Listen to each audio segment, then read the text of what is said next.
Howdy folks, Jeff here. Just want to show you what's going on in the shop today.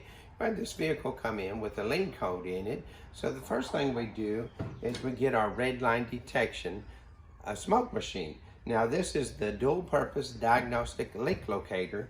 This machine will work on both evap systems and boosted or turbo systems. So it's real easy. We just plug this in to electricity. We hook up our air line to it. And then right here, we just flip this switch onto the evap side, and you notice it comes on.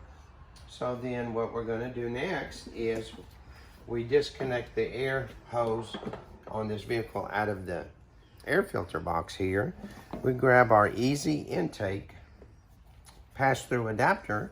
We just stick it right in here, and we just air this up.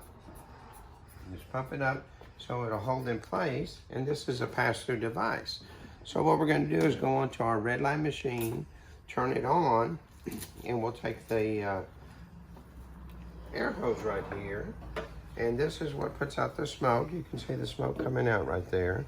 We just plug it into the pass-through, and now it's going to fill up all of the intake system here, so we can see if we have a leak or if we have an issue with the oxygen sensor.